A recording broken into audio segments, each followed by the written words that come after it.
Welcome back. We continue to follow breaking news. CBS News is learning that Paul Whelan, an American who has been imprisoned in Russia for nearly 6 years, and Wall Street Journal reporter Evan Gershkovich, who was just sentenced by Russia to 16 years in a maximum security prison, are both part of a prisoner swap.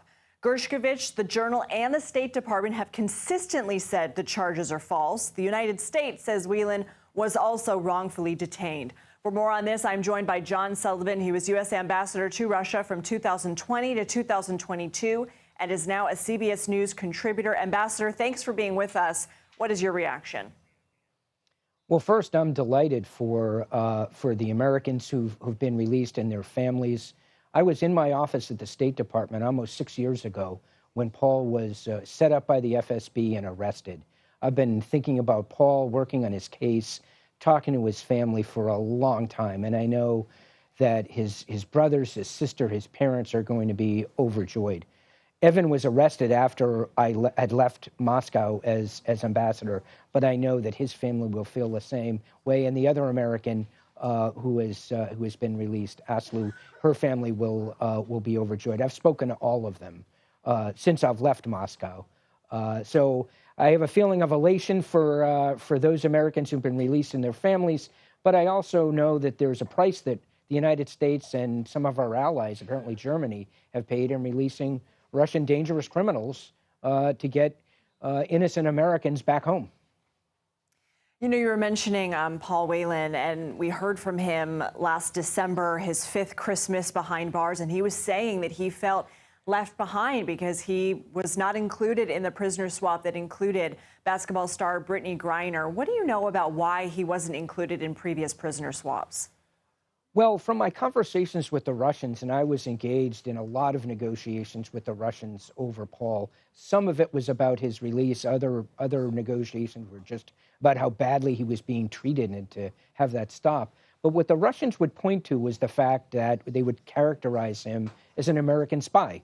They would say he's been convicted of espionage, and we don't trade spies for just any ordinary criminal. We want a like-for-like exchange.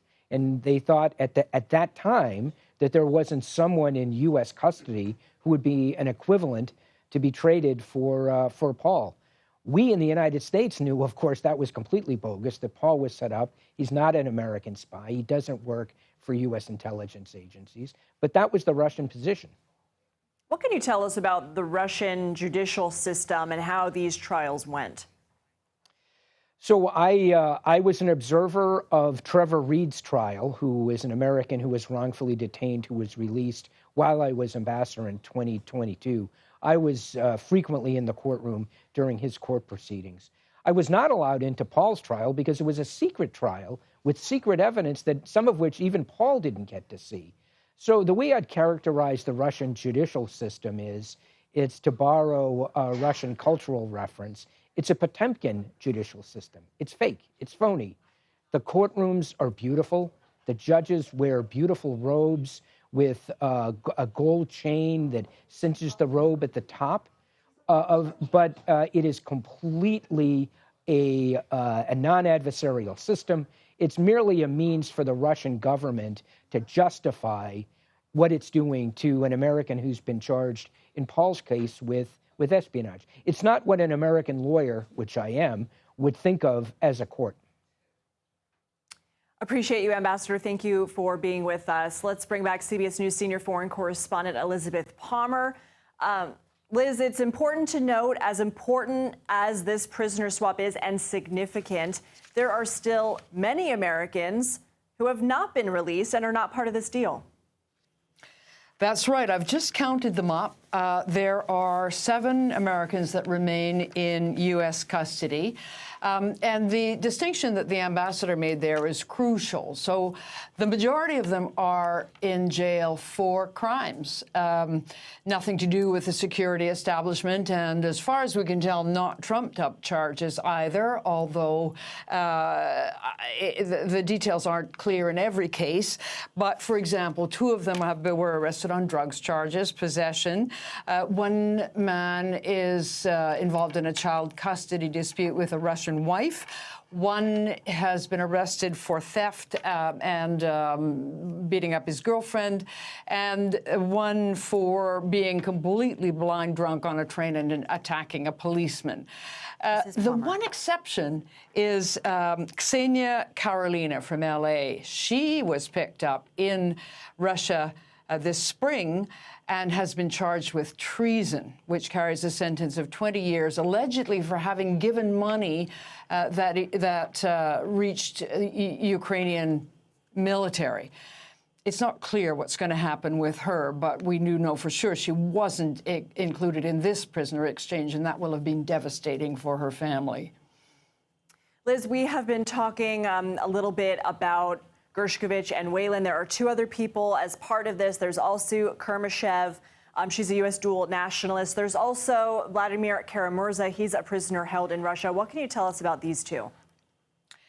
He is a very brave guy. He is a human rights activist and sometimes politician. He ran to be a parliamentarian in Russia.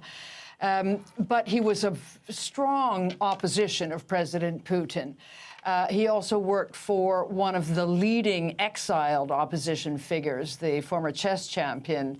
I'm blanking.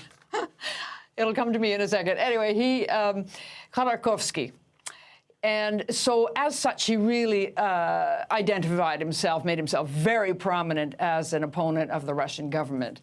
And he was arrested, charged with treason, and has been in jail ever since. Although he's a British citizen, Cambridge educated, he has really strong ties to the United States. He worked on human rights cases with the late Senator McCain, and Senator McCain emailed him shortly before his death and asked him if he would be one of the pallbearers at the senator's funeral. He also continued to write very critical political commentary from inside jail and won the Pulitzer Prize for commentary for those writings. It will be inexpressibly wonderful for his family to know he's getting out, because he believes he was poisoned twice by the Russian security services. His health has been fragile, and he hasn't been getting the care in jail that he has needed. So now he'll be back in safe hands.